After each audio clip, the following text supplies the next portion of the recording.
Саламатсыңар балдар? Азаматтар отырға. Балдар, маңайыңар жақшыбы? Жақшы болса, андан да жақшы қылып алу үшін біз ойын ойнайлы. Сілерді телефон бар да, барыңарда. Телефон қолданған сілерге жағауы? Анда месе лайкты басауыз. Анда месе бір-бірімізге қарап, лайк басып, жылмайып қояуыз. Жақшыбы? Азаматсыңар. Месе балдар, біз сабағымызды баштарыптан мұрда. Емне қылауыз? Алтын ережеге көңіл бұрауыз. Интернет желесін көріп отауыз ба? Интернет желесінде емне oluşuğuz керек? Бір-бірімізменен топта іштегенде тығыз байланышта болушуңуз керек. Ал эми Wi-Fi бул эмне? Сабакта активдүү болушубуз керек, Wi-Fi'дай болуп. Ал эми бул жерде эмне? Коопсуздук эрежеси. Биз компьютер колдонгондобу, телефон колдонгондобу биз эмне кылышыбыз керек? Ар дайым коопсуздук эрежесин сакташыбыз керек, Бул жерден эмнени көрүп атабыз? Үнсүз белгини. Биз эмне кылабыз? Ашыкча сүйлөбөй, тынч абалды сактап отурабыз. Азаматсыңар балдар. Филиппите платформасынын жардамы менен биз эки командага бөлүнүп алабыз. Ушул бөлүнгөн топ боюнча силер орун алып отурасыңар. Окуагы Зинат, Азелия, Акылай баштаган командалар, Раян, Атай, Элинур, Рейна, Акылай, Нурел, Каныбек гана бир команда болобуз. Балдар, силерге бүгүнкү сабак кызыктуу болуу үчүн теманы кызыктуу кылып ачкым келип жатат. Биз күнүмдүк жашоодо телефон тиркемелерин колдонобуз, Биз кандай дүйнөдө жашап жатабыз? Санарип дүйнөсүндө жашап жатабыз, балдар, азаматсыңар. Бизге телефон тиркемелерин колдонгон учурда, силерден сурайынчы, кандай тиркемелерди колдонуп жатабыз бүгүнкү учурда? Instagram, Facebook, TikTok, WhatsApp, азаматыңар көптөгөн тиркемелерди колдонуп жатабыз. Биз ошол учурда эмне кылышыбыз керек? Ушундай SMS билдирүүлөр келгенде коопсуздук эрежесин сакташыбыз керек экен, балдар. Бүгүнкү биздин өтө турган темабыз кандай тема экен? Азаматсыңар, силер эң туура таптыңар. Биздин бүгүнкү темабыз санарип дүйнөсүндөгү коопсуздук. Анда эмесе биздин бүгүнкү сабагыбыздын максаты, балдар, силер санариптик коркунучтардан, фишинг, боттор жана коргонуу ыкмасынан жана дагы 2FA боюнча эмне аласыңар? Маалымат ала аласыңар. Шектүү шилтемелерди таанууну жана логикалык ыкма менен күчтүү пароль түзүүнү үйрөнөсүңөр.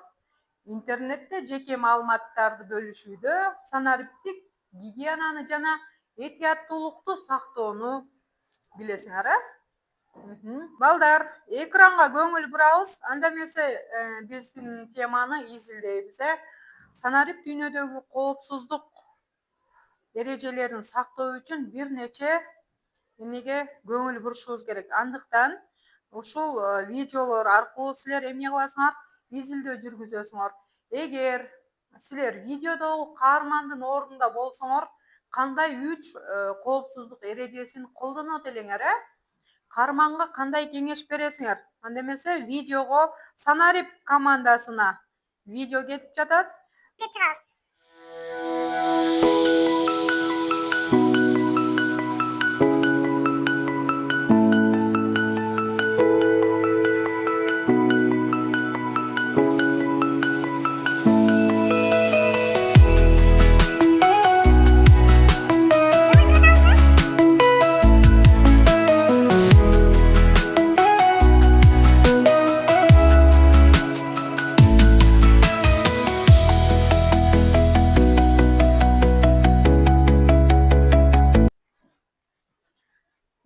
Санарип командасына ошол видео тапшырмага берилет. Анда эмесе балдар, интернет командасына берилип жатат бул тапшырма.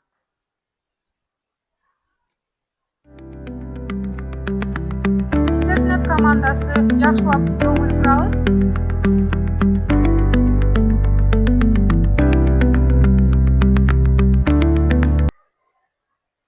Бүгүнкү күндө ушундай учурлар көп болуп атабы? Акча сурап, мага акча керек болуп жатат. Мага тез аранын ичинде 14.000 сом суммадагы акча керек деген билдирүүлөр, фейк маалыматтар эмне болуп атат? Көбөйүп жатат, Биз мындай фейк маалыматка алданып калбоо үчүн эмне кылышыбыз керек? Кандай эрежелерди сакташыбыз керек? Ошол боюнча интернет командасына тапшырма берип жатат, балдар. Кыздар, биз жана топко бөлүнүп алганбыз, Силерге командаңарга эки ысым ыйгаргым келип турат. Санарип командасы жана интернет командасы деген, Топ башчыбызды шайлап ала турган болсок, Рейна топ башчы болот, Санарип командасы. Айназик интернет командасынын топ башчысы болуп шайланып алсынбы? Силер макулсуңарбы? Анда эмесе макул болсоңор кол көтөрүп койгочу.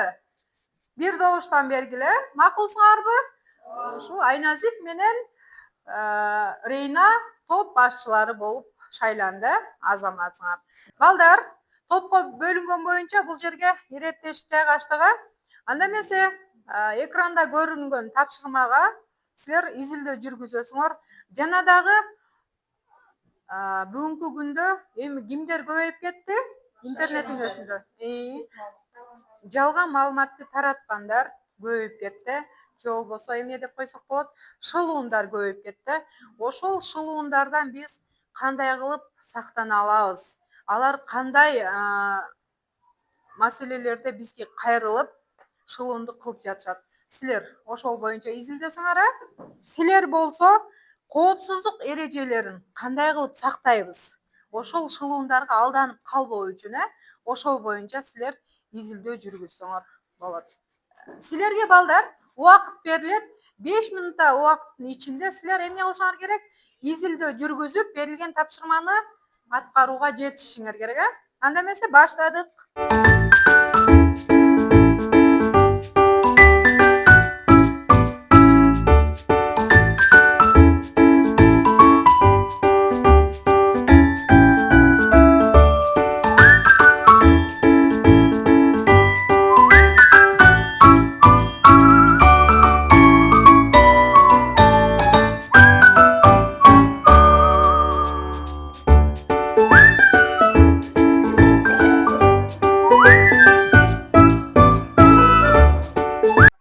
Берилген убакыт бүттү.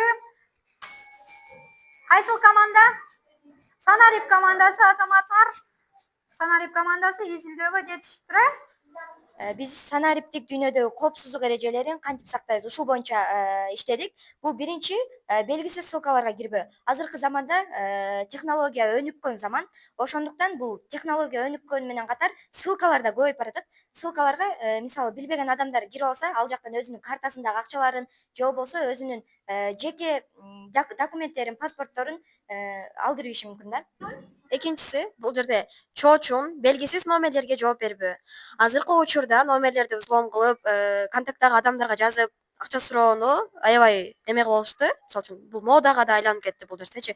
Ошондуктан чоочун белгисиз номерлерге көп жооп бербөө жана ар кандай сүрөттөрдү жөнөтпөөнү биздин коопсуздук. Үчүнчү коопсуздук бул маалыматты жакшылап текшерүү. Фейкпи же болбосо чындык маалыматпы деп ошону жакшылап текшериш керек да. Мисалы кээ бир адамдар бул фейк маалыматтарга көбүрөөк ишенишет да. Фейк маалымат чындык маалыматтан караганда өтө мындай адамга тез мындай аң сезимине сиңирилип кетет да. Бул жерде төртүнчү өзүң жөнүндө маалыматтарды, документ, паспортторду соц тармактарга чыгарбоо. Блогерлер өзүнүн сүрөттөрүн жана ошондой эле видеолорун соц тармактарга салып акча таап жатышса, эми бул көнүмүш адаттай эле көрүнүшү мүмкүн, бирок бул өтө кооптуу да. Анткени алып сүрөттөрдү алып жасап коюшу мүмкүн, паспортду алып жасап коюшу мүмкүн, же кредит алып коюшу мүмкүн паспорт Ошондуктан өтө сак болуш керек. Мисалга айтканда, өзүбүздүн мындай телефонго аккаунт ачабыз, ошонун эле логин паролун мындай эч кимге көрсөтпөй, өзүң эле билип, бекемирээк сактап алса, сенин логин паролуң билсе, ал аккаунтуңа кирип ар кимге жазып, ар кимден акча сурап, мошенничество кылып кетет да. Азаматсың. Азыркы учурда бул эң маанилүү көйгөйлөрдүн бири болуп эсептелет деп эсептейбиз. Анткени биз аккаунттарды көп ачабыз азыр. Мисалы TikTok өзүнчө аккаунт, Instagram өзүнчө аккаунт. Анан ошолорго кээ бир адамдар бирөөгө паролду кайра кое беришет да. Андан да сак болушу керек. Өтө мындай жеңил эмес, оорураак эмени сыр сөздү коюшубуз керек да. Анан кийин аны дагы мындай эч кимге жайбоо, ачыктабоо, өзүң мисалы бир баракка жазып алуу же бир жерге сактап алыш керек. Кийин аны унутуп калсаң кайра кире албай каласың да. Паролду да мындай эме оңой эмес, татаал кылып эме түзүш керек да. Аккаунттарды взлом кылып жаткан хакер, мошенниктер жөнүндө жаздык. Хакерлер булар жөн эле хакер болушпайт. Булар 3 топко бөлүнүшөт. Кара хакер, ак хакер жана боз хакер болуп. Ак хакер кандай кызмат аткарат десек, бул атайын компаниялар жалдап алышат. Алар коопсуздукту, ушул сыяктуу нерселерди карап беришет. Ал эми каралар булар шулундар болуп эсептелинет.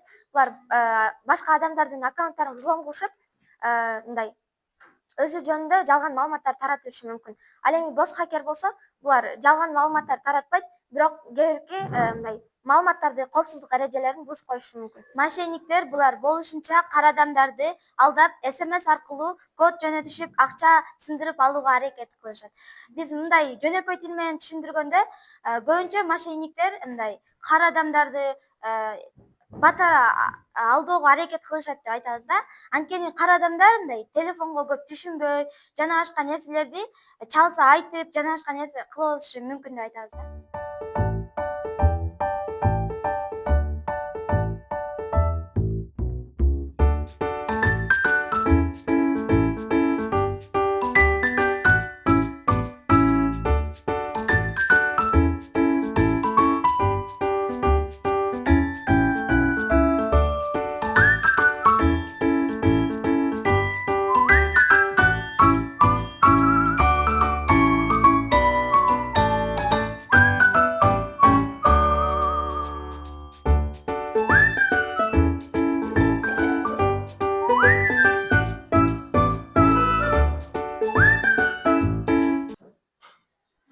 Балдар, кыздар, азаматсыңар. Силер эки команда тең.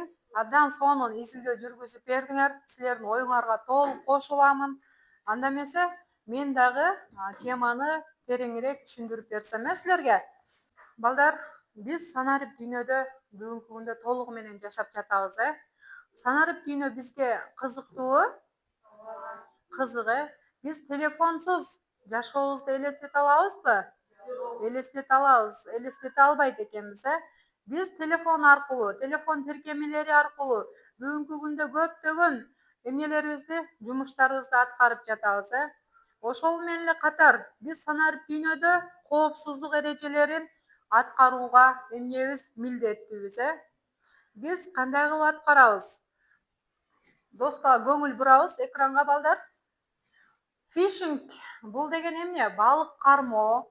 Бул жасалма сайттар аркылуу логин паролду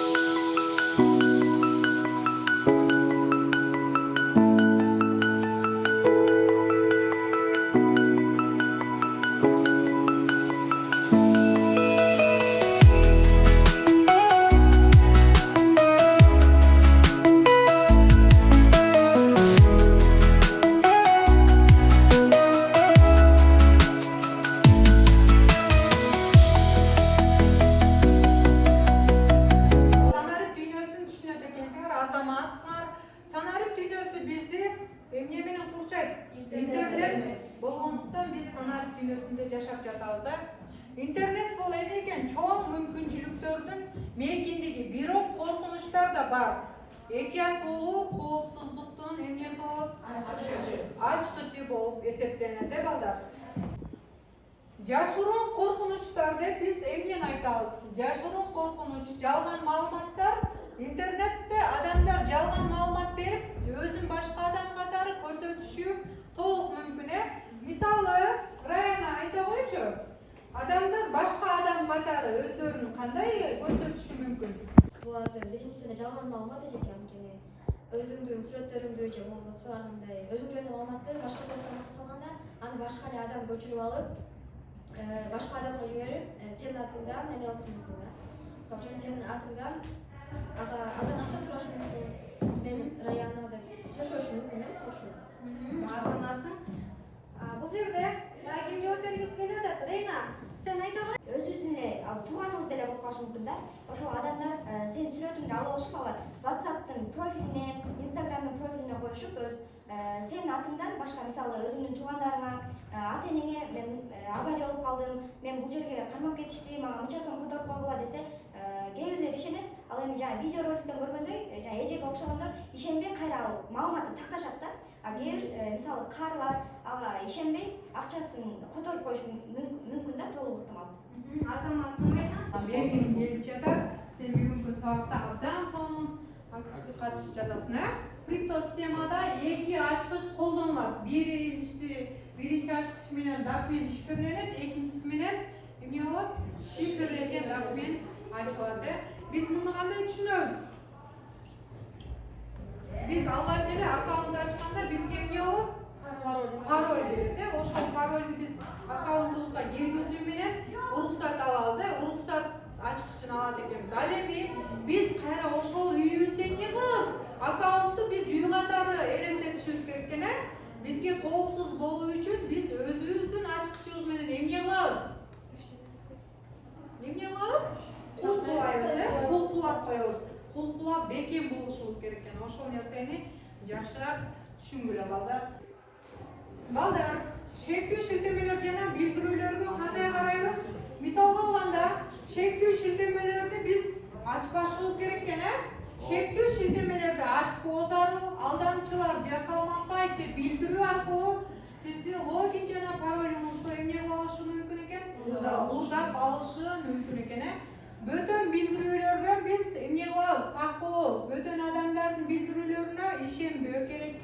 Интернеттеги адамдар жалган маалымат берип, өзүн башка адам катары көрсөтүшү толук эле мүмкүн болуп жатат бүгүнкү күндө.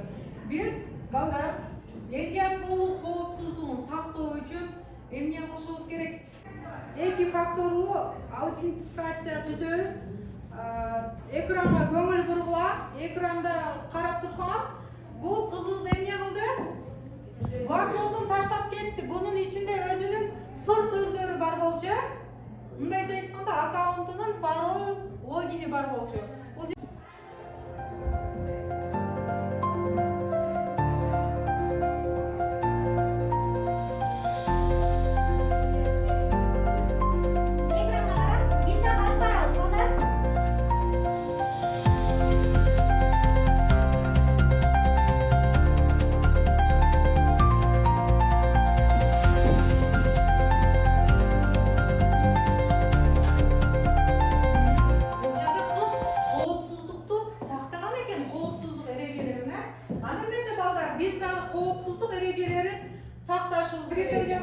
Телефонду көбүрөөк колдонгондуктан, телефондон эки тараптуу макулдашууну ырастайбыз. Мисалы 9 точкага киребиз. 9 точканын жанында менин аккаунтум жайгашкан. Силер дагы ушул нерсени аткаргыла.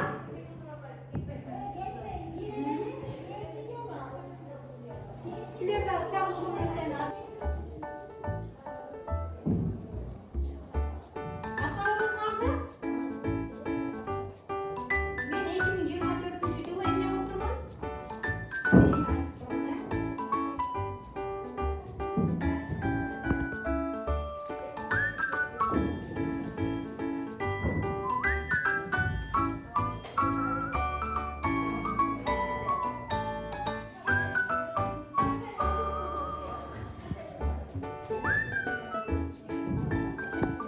Биз бүгүнкү күндө аккаунттун жардамы аркылуу биз эмне кылып атабыз?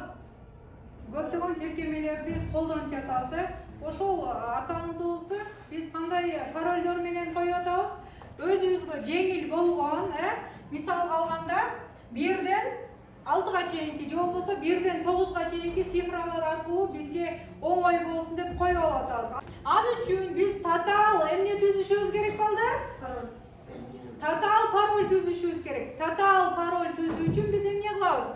Атыбыздын акыркы 3 тамгасына түзсөк эң туура болот экен. Мисалга алганда, болсок, Айберинин акыркы 3 тамгасы кайсылар болуп калат? Эри, да? Эри. Кичинекей тамга кетет. Ал эми бул жерге эмне кошуп коюшубуз керек? Бир цифра же болбосо сан кетсин деп атат, эме мисал алганда бир тамга кетсин деп атат. Мисалы биз долларды алып койсок, андан кийин дагы кандай кылып улантсак болот? Узак татаал аккаунт түзгүлө деп атат да. Кыргызстанда жашайбыз да, тан деп коюп койсок болот, да? Кыргызда жашайбыз. Тан деп коелу. Ал эми бул жерге эмне кылабыз? Дагы Атын айтамыз. мисалы эмне кылып койсок болот экен? 29 кылып коелу. Себеп дегенде 29-жыл келе элек да, ошондуктан 29 деп койсок болот. Узак парольго кирип атабы же бул дагы жеңил болуп калды? Өзүңөрдүн оюңарды айткылачы. Дагы кандай кылсак татаал пароль сыр сөз түзүлөт бизге?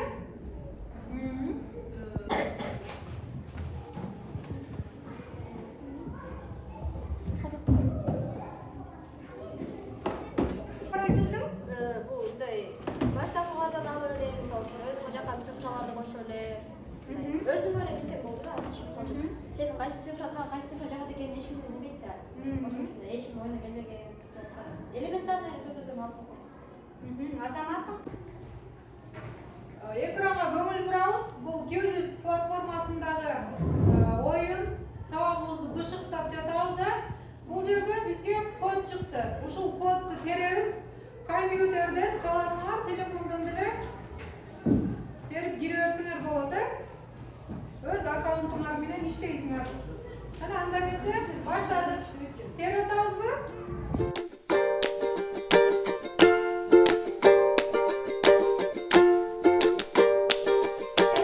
Аруке, Канымбек, Рейна, Айназик, Атай. Азаматсыңар, силер биздин сайтка кирип атасыңар, дагы улантабыз кана. Азаматсыңар, толук кирип алдыңар, анда баштайбыз. Балдар, ана көңүл буруп иштейбиз,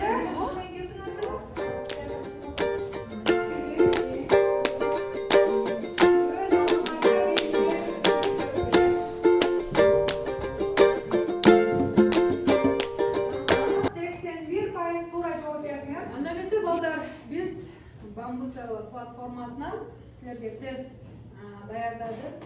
Биринчи команда Санарip командасына берилүүчү сурообуз болот. Силер кайсыл санды тандайсыңар? 9-чу санды тандайсыңар. Күчтүү сыр сөз кандай болушу керек? Күчтүү сыр сөз бул ар кандай телефондун клавиатурасындагы ар кандай символдор менен же болбосо сандар менен жана чекит ошондой маймылча Командасы силер кайсыл цифраны ачасыңар? Санды ачасыңар? 10-чу. Коомдук Wi-Fi колдонууда эмнеге көңүл буруубуз керек болуп калат? Wi-Fi'лерден парольдору жок болот да. Мисалы, ошол коомдук жайларга барган адамдардын баары эле ал Wi-Fi'ди колдонуп алышат.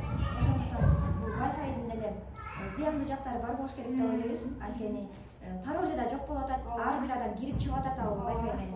Ошо зыяны бар деп ойлойбуз. Ал жерде көптөгөн вирустар бар десек болот, Анда эмесе Ошондо интернет командасы 5-чи суроо. Жеке маалыматка эмнелер кирет деген суроо. Балдардан жооп берет. Бузулса башка бирөө кирип кетсе же аккаунтту такыр эле өчүрүп же башка специалисттерге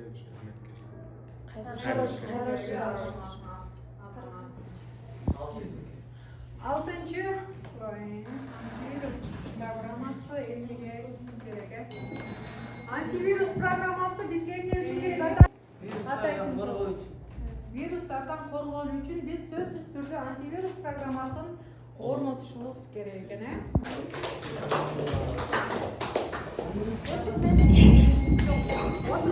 Балдар, азаматсыңар, Программа силерге кызыктуу болдубу? Кызыктуу болду, түшүнүктүү болдубу? Мындан кийин биз эмне кылабыз? Санарип дүйнөдөгү коопсуздукту сактайбыз. Экранга көңүл бурабыз. Бул жерге мисалы эмне кылабыз? Атыбызды жазып, бүгүнкү өзүңөрдүн алган билимдерди баалап кеткилечи. Кимдир канчалык деңгээлде түшүндүңөр, өзүңөргө кандай баа коесуңар? Эң жакшы түшүнсөңөр 5 деген баа койгула, жакшы түшүнсөңөр 4, орто деңгээлде түшүнсөңөр 3 деген бааны ыйгарасыңар. Анда эмесе?